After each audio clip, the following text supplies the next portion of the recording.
हसन अयूब साहब, खबर क्या है ये इस मामले के ऊपर, इसको कैसे असेस करेंगे आप?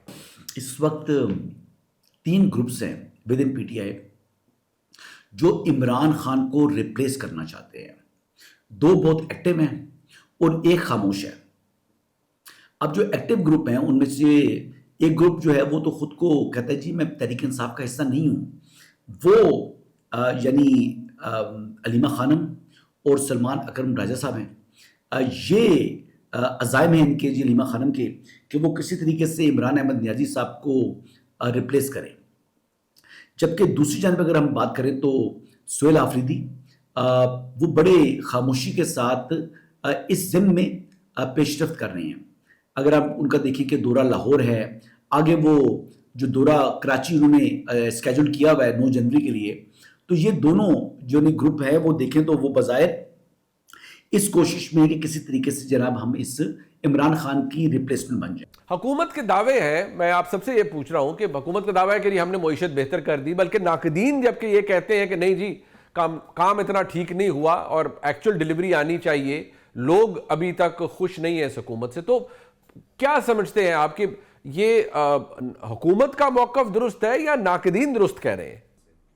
देखिए, मईशत की अगर आप बेहतरी की बात करते हैं तो आप देखते हैं ग्रोथ रेट आपका कितना है, इन्वेस्टमेंट कितनी आ रही है, आम लोगों को नौकरियां कितनी मिल रही हैं, क्या आम लोगों की ज़िंदगियां बेहतर हुई हैं। तो जब आप मईशत के कुछ इंपॉर्टेंट अशारियों का जिक्र करें या बहुत ज़्यादा टेक्निकल चीज़ों का जिक्र करें तो आम बंदा उसको नहीं समझता। हो सकता है किसी टेक्निकल चीज़ में कोई बेहतरी आई हो, लेकिन आम बंदा तो यही देख रहा है कि उनकी तनख्वाहें कम हो रही हैं, इन्वेस्टमेंट नहीं आ रही। ये वो हुकूमत है जिसने पाकिस्तान की तारीख में सबसे ज़्यादा वादे किए कि वो वाला मुल्क भी पाकिस्तान में इन्वेस्ट कर रहा है, वो वाला मुल्क भी पाकिस्तान में इन्वेस्ट कर रहा है, अरबों डॉलर आ रहे हैं, लेकिन अनफॉर्चुनेटली उस तरह इन्वेस्टमेट नहीं आई। FDI जो है फॉरेन डायरेक्ट इन्वेस्टमेंट, वो भी बताया गया कि 50 साल की कम तरीन सतह पे है। तो मईशत के बेहतरी के दावे तो बहुत ज़्यादा किए गए, लेकिन ग्राउंड रियलिटी इससे डिफरेंट है। कोई भी एक ऐसा सेक्टर नहीं है पाकिस्तान में इस वक्त जो ये कह सके कि जी वहाँ पे बहुत ज़्यादा बूम चल रहा है। मंसूर अली खान साहब, आपका क्या ओपिनियन है इस मामले पर? देखिए, मेरे ख्याल में ये थोड़ी सी ना अप्स एंड डाउन्स हैं। मैं ये नहीं कहता कि जनाब मईशत जो है वो टोटली ट्रैक के ऊपर आ गई, और मैं ये भी नहीं कहता कि जनाब बिल्कुल डिरेल हो गई है। मतलब मिसाल के तौर पे you have to give this कि आज से 2-2.5 साल पहले जिस तरह डिफ़ॉल्ट की बातें हो रही थी, डिफ़ॉल्ट होने लगा है, डिफ़ॉल्ट हो जाएगा, मुल्क बैंकक्रप्ट होने लगा है, आपकी LCs नहीं खुल सकेंगी, बैंक्स आपकी गारंटीज़ नहीं देंगे, इंपोर्ट्स जो हैं वो आपकी सफ़र करेंगी, डॉलर जो है वो आप देखिएगा 400 पे चला जाएगा, 500 पे चला जाएगा। इस किस्म की बातें आज से 2-2.5 साल पहले हो रही थी, वो नहीं हुआ। डॉलर के बारे में मतलब यही डॉलर जो है वो हमने ओपन मार्केट के अंदर 330-340 रुपए के ऊपर ट्रेड होता हुआ देखा है, लेकिन उसके बाद इसके अंदर ये ड्रॉप आया और तकरीबन कोई 40-50 रुपए का अब तक जो है वो ड्रॉप है, और वहीं पे आके खड़ा हुआ है डॉलर। मतलब 278 से लेकर 283 के ब्रैकेट के अंदर इस वक्त घूम रहा है। स्टॉक मार्केट आपकी तकरीबन अब 2.25 लाख पॉइंट्स जो है वो क्रॉस कर चुकी है। ये तो वो गुड इफेक्ट्स हैं। PIA की प्राइवेटाइजेशन जो है जो पिछले 10 साल से पेंडिंग थी वो आपने कर ली, वो हो गई है। जाहिर बात है क्वेश्चन उसके ऊपर है, फॉर और अगेंस्ट की उस पर डिबेट चल रही है, लेकिन वरिंग साइंस यहाँ पे है वो आपका बढ़ता हुआ सर्कुलर डेट है, वो वैसे का वैसे भी आपको तंग कर रहा है, वो पिछली हुकूमतों में भी कर रहा था, अब भी कर रहा है, बलून होता जा रहा है, बढ़ता जा रहा है, वो आपको तंग कर रहा है। इसके अलावा मतलब फॉरेन डायरेक्ट इन्वेस्टमेंट्स के मामला जो है बहुत से जो है वो आप लोगों ने जाके मुख्तलिफ किस्म के मुआहदे वगैरह जो है वो साइन किए। ये बताया गया जनाब इतने $बिलियन की इन्वेस्टमेंट्स पाकिस्तान के अंदर जो है वो आने लगी। That is not happening up till now. Donald Trump ने ये कहा कि जनाब तेल के कुएं के ज़खायर जो है वो हमें मिल चुके हैं, और आप देखिएगा अब हम बहुत बड़ी इन्वेस्टमेंट्स करने जा रहे हैं। Where are those oil reserves? नहीं है, फिलहाल कहीं नज़र नहीं आ रहे। सो कुछ जगहों के ऊपर अच्छाइयाँ हैं, कुछ जगहों के ऊपर बुराइयाँ हैं। सो ओवरऑल एक मिक्स बैग है मईशत के हवाले से। गरीदा फारूकी साहबा, आपकी इन्फॉर्मेशन क्या है? जहां तक हुकूमत का ये दावा है कि मईशत उन्होंने ठीक कर ली है, तो जो मैक्रो इकोनॉमिक फिगर्स हैं या जो मैक्रो इकोनॉमिक स्टैटिस्टिक्स हैं या जो भी हमें आसार नज़र आते हैं वो कम से कम इस चीज़ को वैलिडेट करते हुए नज़र आते हैं। लेकिन दूसरी जानिब हम देखें बेरोज़गारी बढ़ रही है, महंगाई में फिर हल्के हल्के इजाफा हो रहा है, और अगर स्टैटिक हो भी गई है महंगाई तो कम से कम नहीं हो रही है। अब हुकूमत इसी को अपना सबसे बड़ा एक कारनामा अंजाम दे रही है कि जी महंगाई हमारे दौर में बढ़ नहीं रही, तो अगर बढ़ नहीं रही तो कम भी तो नहीं हो रही। तो ये भी तो एक चार्जशीट आपकी हुकूमत के ऊपर है। होना तो ये चाहिए कि महंगाई में कमी हो, लेकिन वो हमें होता हुआ नजर नहीं आ रहा। बावजूद इसके कि इंटरेस्ट रेट कम कर दिया गया, एक्सपोर्ट्स नहीं बढ़ रही हैं, इंडस्ट्रीज बंद हो रही हैं, मिल्स बंद हो रही हैं, लोगों के पास रोजगार नहीं है। हाँ, एक चीज नए साल के आगाज पे हुकूमत ने एक अच्छा काम किया अवाम के लिए, पेट्रोल की कीमत में कमी कर दी 11 रुपए की।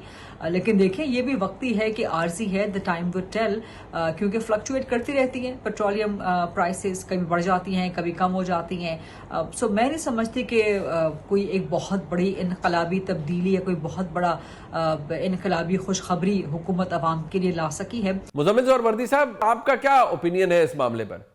देखिए, मईशत की बेहतरी तो वो है जो आम आदमी महसूस करे।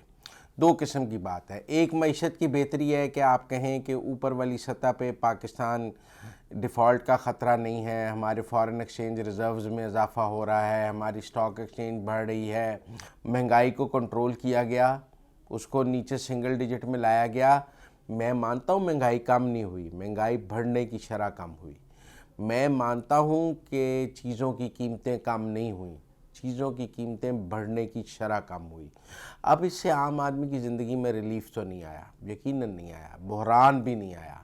हमें ये समझना पड़ेगा कि अगर 40% के हिसाब से महंगाई बढ़ती रहती, मैं और आप ज़िंदा रहने की पोजीशन में ना रहते, हमारे लिए 2 वक्त की रोटी मुश्किल हो जाती।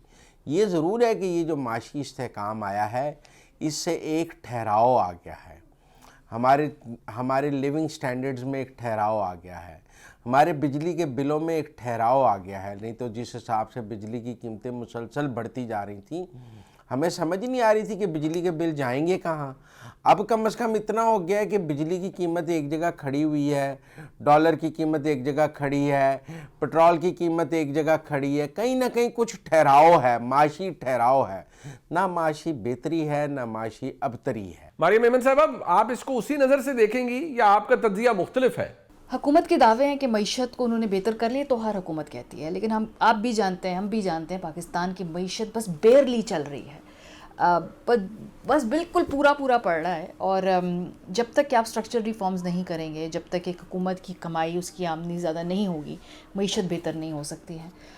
इस वक्त जब तक हमने बड़े बड़े अहम मुश्किल मुआशी फ़ैसले नहीं करेंगे कि भाई हमने अपनी टैक्स बेस को एक्सपैंड करना है और उन सेक्टर्स पे भी टैक्स लगाना है जिनका वोटर इस वक्त की मौजूदा वफाकी और बाकी दीगर हुकूमतों के लोगों को वोट डालता है, उस वोटर बेस को भी हमें अपसेट करना पड़ेगा। तब तक जो है पाकिस्तान की मईशत में कोई इतना बड़ा फ़र्क नहीं पड़ सकता। हसन अय्यूब साहब, इसको कैसे असेस करेंगे आप? देखिए, ये मसनूई कंट्रोल नहीं है। इस वक्त ज़र मुबादला के जो ज़खायर हैं इस वक्त पाकिस्तान के पास, वो 21 अरब डॉलर के हैं। और इसी माह के अंदर, यानी जनवरी के अंदर, इस बात की नवीद सुनाई गई है कि मज़ीद 2 अरब डॉलर कौमी ख़जाने में आकर जो है वो जमा हो जाएंगे। तो उसके साथ तो पाकिस्तान के जो रिज़र्व्स हैं वो तो 23 अरब डॉलर पर पहुँच जाएंगे। तो उस लिहाज से जो पाकिस्तान की मईशत है, जब ये हुकूमत आई थी और आज उसके मुकाबले में बेहतर है। लेकिन क्या अवाम की जो मुश्किलात हैं वो कम हुई है? अवाम की मुश्किलात यही कम हुई है कि मज़ीद महंगाई नहीं हो रही। अवाम के लिए यही है कि जो इंटरेस्ट रेट था वो थोड़ा सा कम हो गया है। लेकिन कारोबार के लिए क्या इस वक्त हालात आइडियल हैं? जवाब है नहीं।